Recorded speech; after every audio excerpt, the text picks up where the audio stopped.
पश्चिम बंगाल का सुंदरवन बंगाल टाइगर्स के लिए मशहूर है। इसी सुंदरवन के डोबंकी इलाके में नदी के किनारे पर दो बाघों की कुश्ती की हैरान करने वाली तस्वीरें आई हैं। बाघ फाइट की ये तस्वीरें नदी के दूसरे किनारे पर खड़े एक शख्स ने अपने मोबाइल पर कैद कर ली, जिसमें दो टाइगर फाइट करते नजर आए।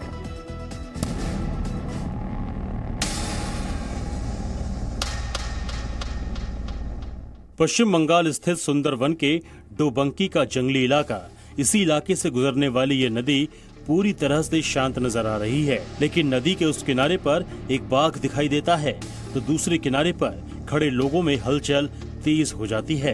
हालांकि वीडियो में लोग नहीं दिख रहे, लेकिन उनकी आवाज आ रही है। ये बाघ कुछ देर तक नदी के किनारे बैठा रहता है और फिर उठकर खड़ा होता है और ऊपर की तरफ बढ़ने लगता है, लेकिन ठीक उसी वक्त वहाँ दूसरे बाघ की एंट्री होती है। अपने सामने दूसरे बाघ को देखकर पहला बाघ कुछ पल के लिए थमता है और रास्ता बदलकर चूना लगाने वाली कंपनी के आईपीओ में निवेश करके पैसे के नुकसान से आप डर रहे हैं? बेस्ट आईपीओ निवेश करना चाहते हैं? फ्रीडम ऐप को डाउनलोड करें, आईपीओ निवेश में एक्सपर्ट बने। आगे बढ़ने की कोशिश करता है।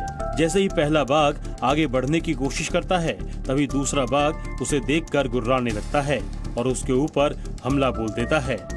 दोनों बाघ एक दूसरे पर टूट पड़ते हैं, लेकिन नदी के किनारे पर ढलान होने की वजह से दोनों नदी में जा गिरते हैं। इसके बाद दूसरा बाघ पानी से बाहर निकलता है और जंगल की तरफ बढ़ जाता है, लेकिन दूसरा टाइगर फिर किनारे पर ही रुक जाता है। कुछ समय बीतने के बाद दूसरा बाघ भी रास्ता बदलकर जंगल के दूसरे छोर की तरफ रवाना हो जाता है। इसके बाद की तस्वीरें हमारे पास नहीं है, लेकिन इतना जरूर है कि जंगल में बाघों के मल्लयुद्ध की ऐसी तस्वीरें कम ही देखने को मिलती है। ब्यूरो रिपोर्ट, जी मीडिया।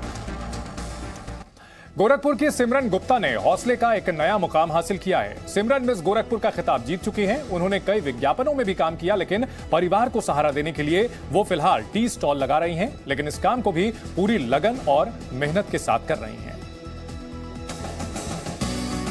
गोरखपुर में सड़क के किनारे चाय का स्टॉल चलाने वाली इस लड़की को देखकर शायद ही आप ये सोच नहीं पाएंगे कि सिर्फ 4 साल पहले ये एक सेलिब्रिटी थी। 2018 में सिमरन गुप्ता के सिर पर मिस गोरखपुर का ताज सजा था। तब वो नई पीढ़ी के लिए एक रोल मॉडल थी। सिमरन आज भी रोल मॉडल है। वो मॉडल चाय वाली के नाम से अपना टी स्टॉल चलाती है ताकि उनके दिव्यांग भाई का इलाज हो सके।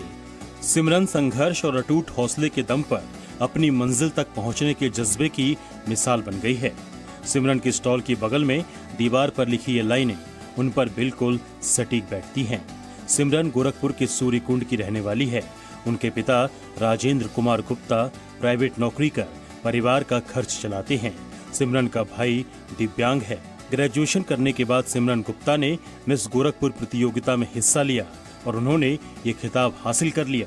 इसके बाद उनके सपनों और करियर को भी पंख लग गए।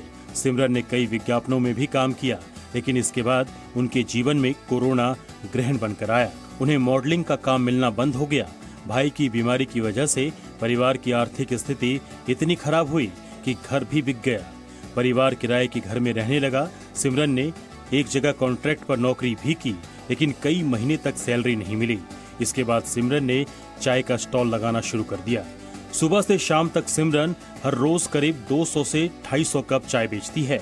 इन पैसों से वो अपने दिव्यांग भाई का इलाज करवाती है, परिवार की मदद करती है। सिमरन कहती है, कोई काम छोटा या बड़ा नहीं होता है। किसी भी काम को लगन और मेहनत से किया जाए तो कामयाबी के आसमान को छुआ जा सकता है। टी स्टॉल चलाते हुए सिमरन ने अपने मॉडलिंग के ख्वाब को छोड़ा नहीं है। उन्हें यकीन है एक दिन उनके सपने जरूर पूरे होंगे। ब्यूरो रिपोर्ट, जी मीडिया। चूना लगाने वाली कंपनी के आईपीओ में निवेश करके पैसे के नुकसान से आप डर रहे हैं? बेस्ट आईपीओ निवेश करना चाहते हैं? फ्रीडम ऐप को डाउनलोड करें, आईपीओ निवेश में एक्सपर्ट बने।